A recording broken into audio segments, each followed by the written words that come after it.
It is a hallowed time for our country. It is a time when we gather for the inauguration of an administration coming in to office. At this time, last year, at this exact moment, we as a country did something that we have done for many times before, in which we brought in a new administration. The new administration is behind me right now. But I come to you as a citizen of this country, very are not on the pathway of looking out for the citizens of this. And so right now, I am disappointed, not only in those who may call themselves Republican, not only in those who are calling themselves Democrats, but I am disappointed that we as Americans are not taking care of Americans. When I pledged my life to be an officer in the United States Air Force, I did not pledge my life to stand up for Republicans or Democrats. I pledged my life, I gave my life to say that I will stand up for my country.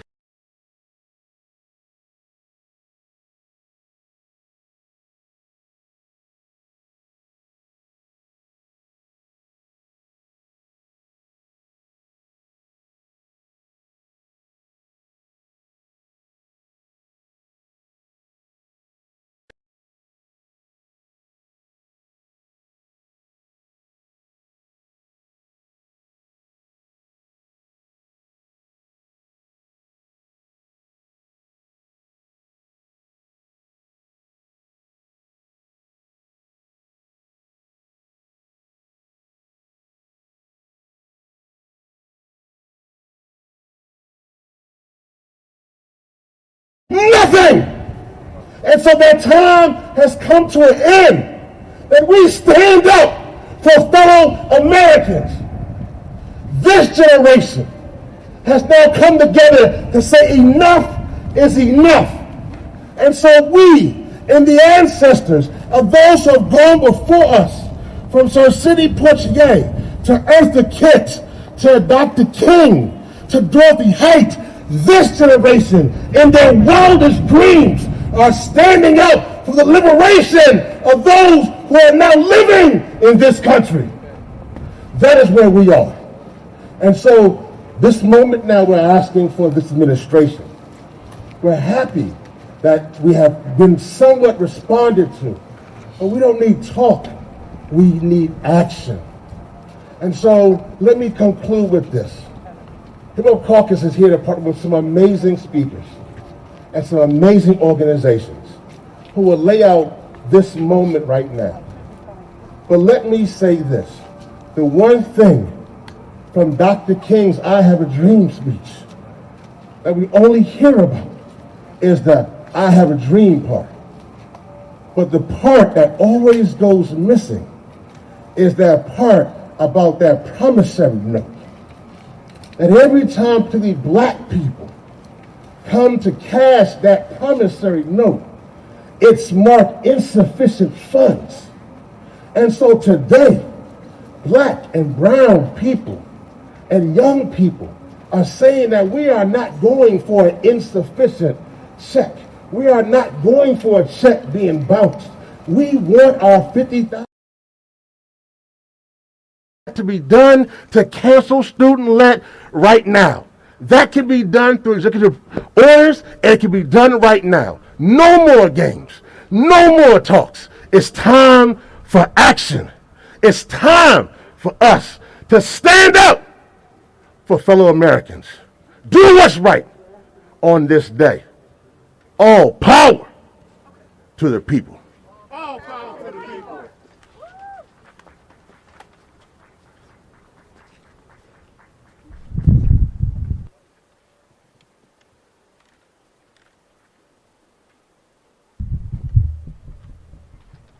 When I say people, you say power. People. Power. People. Power. When I say cancel student debt, when I say for loan forgiveness, we mean that. My name is Kevin Kramer, and I'm from Wilmington, Delaware, the same place where Joe Biden is from. And I'm here today to stand as my testimony that in the midst of this pandemic, Black and brown and BIPOC people are facing the pandemic, which is a student loan crisis. In the last 10 years, the crisis has not just tripled, it has doubled, it has quadrupled from 830 million to 1.6 trillion.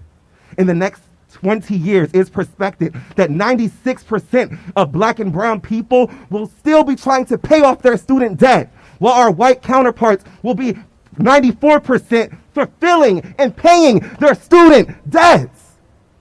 I woke up this morning preparing to come here today, and my mother called me. And you know what my mother got on the phone to speak about? She talked about, Kevin Kramer, you need to pay your student debts. I can't do it. My mother took out her loan for $20,000 to invest in me because the federal government of the United States of America, the educational system of the United States of America, did not invest in Black and brown people that look like me or come from where I come from. So that means we had to take out the money and then have to suffer the consequences of the debt because people thought that we were not worthy. Because and still scoring a 2100 on my SAT out of 2400, having a 3.5 GPA, having an extra credit for having 300 hours of volunteer service. I've received 4 medals, 3 stoles, and 15 awards before I graduated high school and walked away with $50,000 worth of debt, doing all that just so students and teachers and schools and institutions could see that I was worthy enough. And still doing all that, I still was not worthy because I still didn't have the funds to pay for college. So I walked out with $50,000 worth of debt, and my mother invested $20,000 of that invested in me because she was unable to afford it herself. And that's the livelihood we're looking at right now. That people are unable to not just pay their rent and buy groceries, because they have to make the sacrifices to choosing to pay student loans. And I had to tell my mom on the phone this morning, she doesn't know nothing, she doesn't even know this is happening. I had to tell my mother that I can't afford to give her $150 every month to pay a student to pay $20,000 back.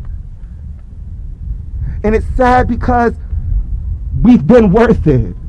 BIPOC people in this country have been worth it. And I want to be very specific about those things. Because when we're talking about canceling student loan debt, we're making it very clear that the people we're talking about, yes, it's all Americans, but at the end of the day, if justice doesn't trickle down from the top and it starts at the very bottom, if Black and brown people are not served, no one else is going to receive freedom, justice, and equity, and no one else's student loan debt is going to be forgiven if not seen through the intersectionality of Black and brown people.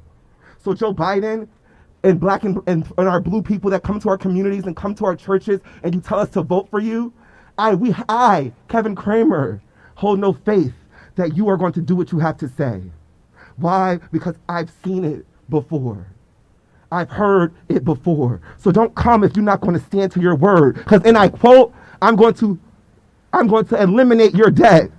That's a quote from him himself. But you can't even protect our vote while you are trying to figure out how to cancel our debt. Because the same people that got you in office, Black people, BIPOC people, specifically Black women, who served you your election on a silver platter, in 48 states there are voter suppression for the same people that gave you this house.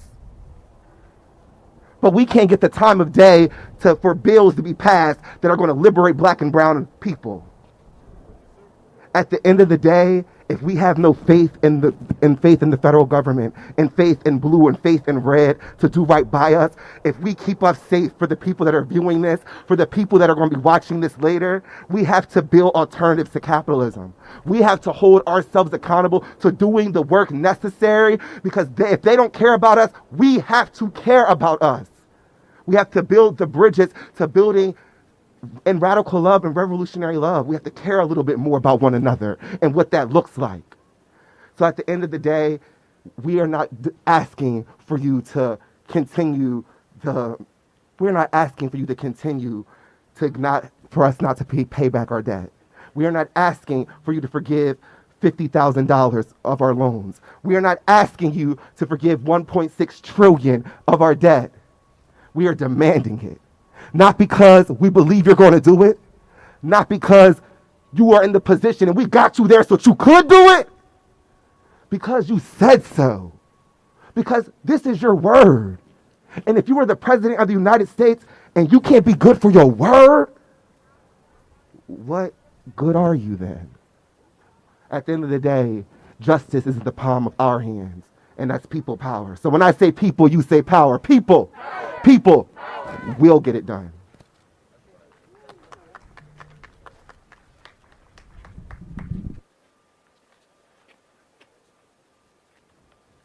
How y'all feeling today?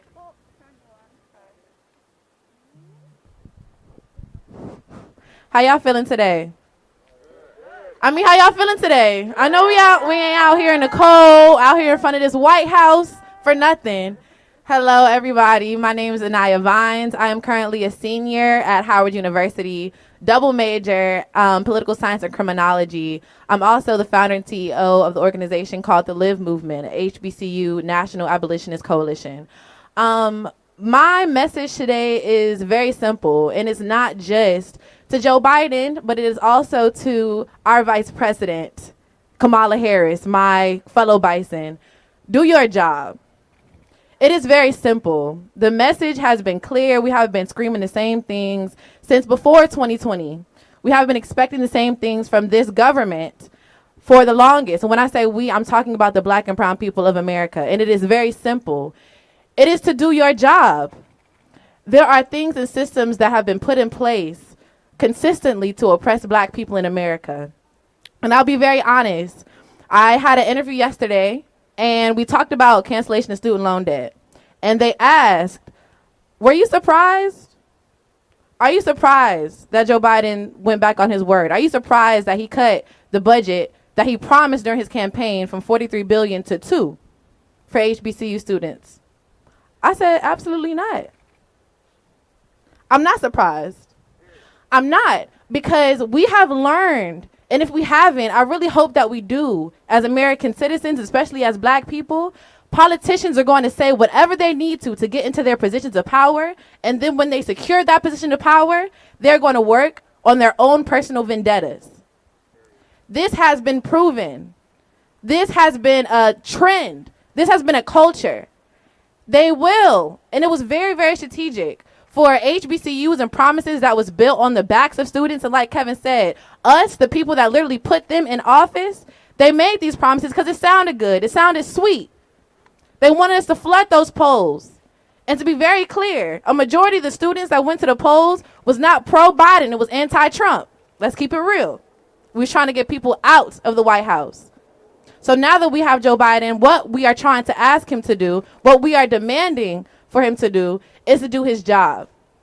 But to be very clear, my message to Black and brown people, not just in the DMV area, but across the nation, we need to figure out how to mobilize as one and lessen our dependency on the federal government and more dependency on our people, on the community. How are we going to mobilize? How are we going to strategize behind the scenes so that we no longer have to look to Joe Biden as he continues to make false promises, or look to Kamala Harris that says, okay, our American arms are open for people, and then say, okay, never mind, go home once she makes it through those double doors? What we have to do is figure out a way as Black people, knowing our power and knowing the strength in numbers and just the power that we literally have taken and kept since we came to America across the transatlantic slave trade, and figure out what does it look like if we no longer depended on the government. So right now, in my 21 years of living, I have understood, and I do recognize this. The promises that are made by those that sit in these positions of power in the government, they are usually false. Let that really sink into people. I understand the faith that we continue to try to have in the government. But let's look historically at what they have fallen through on and what they have promised. Does it line up? Has it ever lined up? So what do we have to do as an alternative? Do we still play the fool? Do we still play naive? Or do we take a stand for our people?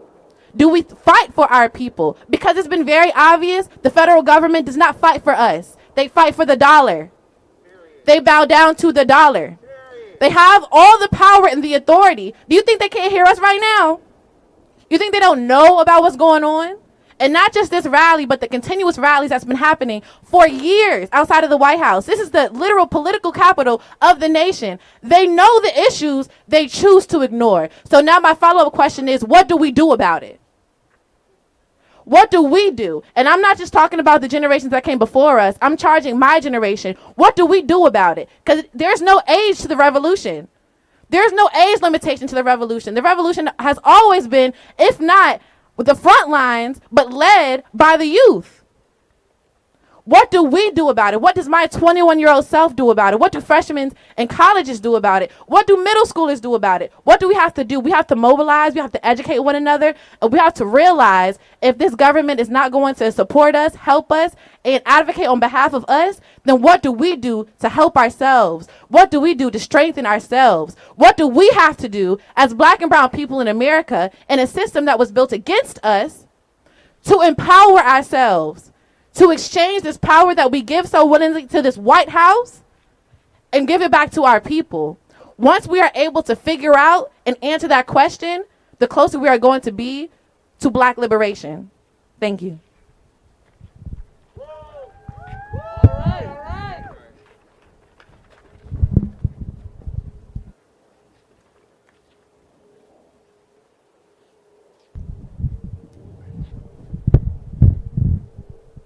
Good afternoon. Good afternoon. Please repeat after me.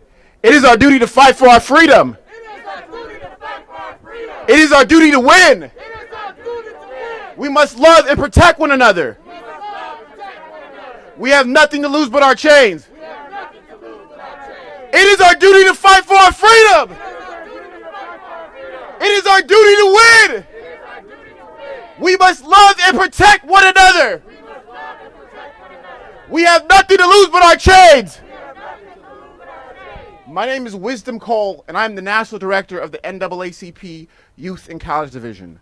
Every day, I have the honor to train, mobilize, and win with young people across the country. Young people have said they've had enough. It is time to cancel student debt. We are here today at the White House demanding that President Biden cancel student debt. He has the power to do that with the stroke of a pen. Today, we are asking President Biden to do even more than that. We're asking him to dream with us. Dream of a world of me minus student debt. What does that look like? What does that feel like? We have to think forward into the future. Student debt affects so many borrowers, limiting their access, limiting their ability. You know, we have many young people constantly talking about, you know, they would go to school if they wouldn't have student debt. You know, we recognize that student debt has been a limiting factor for so many people. And it doesn't just affect young people, not just Gen Z, not just millennial, but all of us. It's absolutely important in this moment in time that we push the White House to do that. You know, when I started my job, I had the opportunity to sit down and talk with Secretary of Education Miguel Cardona. And when I talked to him about the student debt crisis, he asked me to bring stories. What are the stories and how is it affecting young people across the nation? You know, how is it affecting folks who didn't graduate from college? How is it affecting folks who have over $50,000 in student debt, right? We recognize that we need to make sure that a minimum, say it with me, a minimum of $50,000 in student debt is canceled. This is going to be essential. Even for Black borrowers, we need even more, at least $75,000, right? But right now we're pushing for $50,000. For folks who are at home today, we are asking people to participate. We're asking people to share their story. We know our stories have power. We know our stories carry weight. We know our stories are able to determine our own destiny and our own future, right?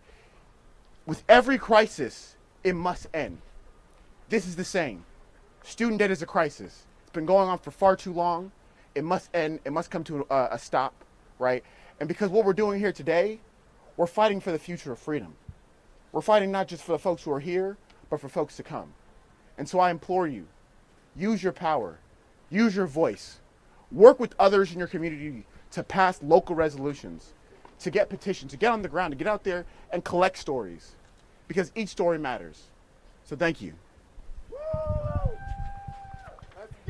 Thank you. Thank you. Thank you.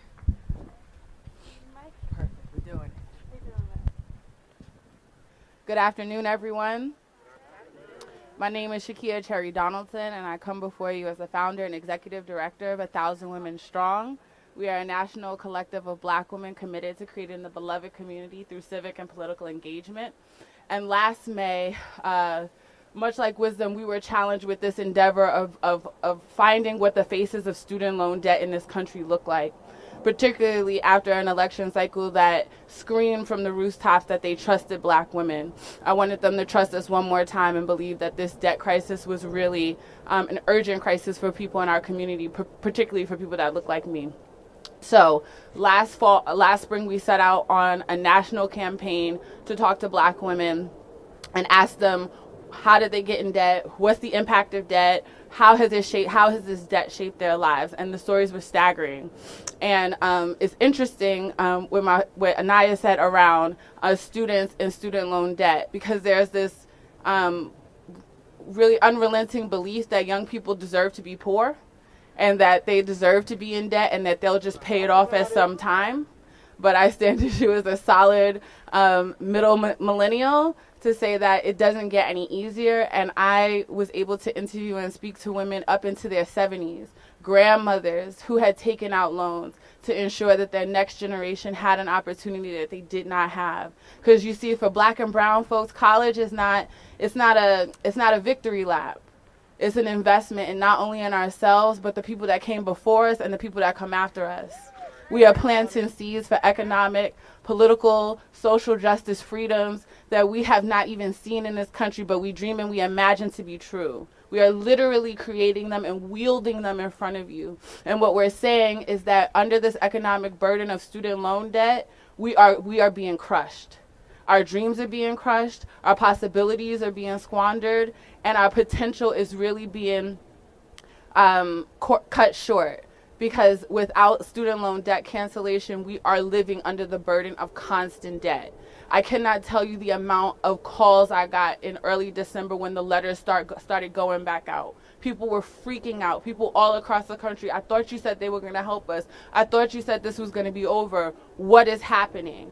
As we were going into the holidays and this Omicron variant, people saw no way out. So while they gave us an extension, it is still an extension for the relief. It is still not a solution. And we are here to be solution-oriented people. And the only solution that we'll take now is demanding $50,000 of student loan debt cancellation for all eligible borrowers now. It needs to happen before the moratorium ends. It needs to happen before this midterm cycle. It needs to happen right now. It needs to happen for the millions of Americans, including Black women, predominantly Black women that hold 2/3 of this $1.6 trillion debt as the most educated subdivision in this country. Talk about it. Come on.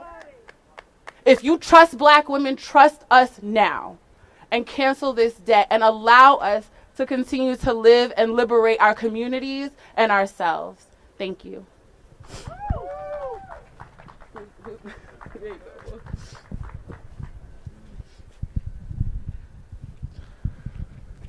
I appreciate the organizers for organizing this. My name is Tyleek McMillan. I serve as the National Director of Youth for National Action Network. So shout out to my brother Wisdom in this fight, and shout out to everybody here who is doing the work. We come with a spirit of expectancy today. And when I say that, we come expecting the administration to stand up to the promises that it made to the people on the campaign. You know, today marks President Biden's 365th day in office, and he promised to cancel student debt immediately, and he has failed to keep that promise.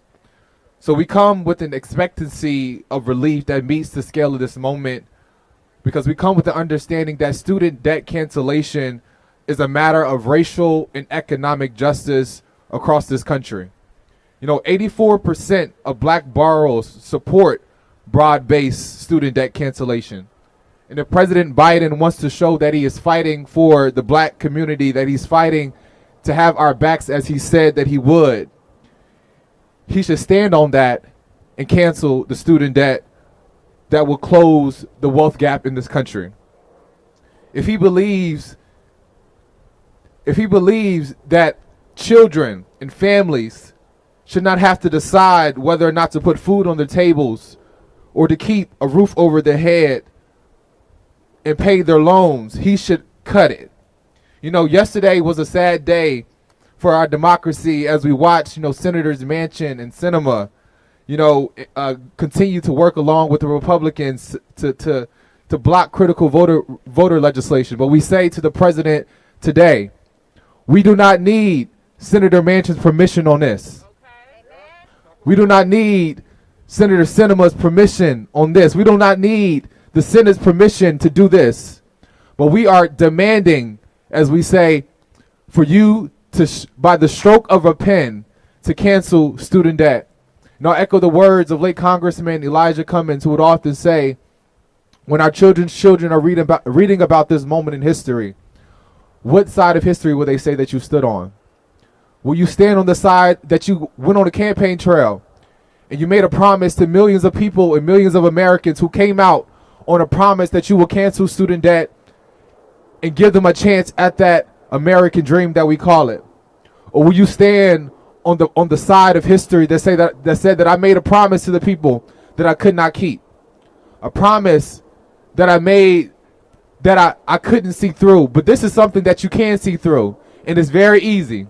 By executive order, we tell you to cancel student debt. We are not here asking for it. We're not here to negotiate it. We're not here to put it on the back burner, but we're putting it right in front of your face a year to this day that you sworn into office.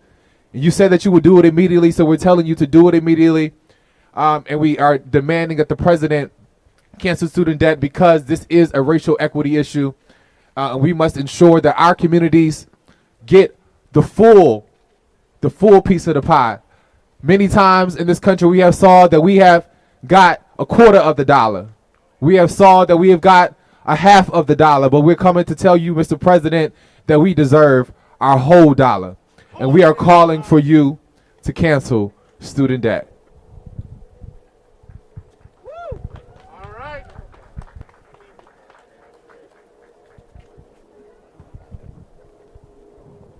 Good afternoon. Let's try that again. Good afternoon. Good afternoon. All right. So, I am Brandy Williams, organizing director for the Hip Hop Caucus. The speakers before me have laid out the facts. Student loan debt has a stranglehold on working and middle-class Americans. BIPOC communities and women of color carry the heaviest of this burden. While on the campaign trail, President Biden made a promise to address the burden of student loan debt, and on this very day last year, with votes from the BIPOC community, black women, President Biden was sworn into office.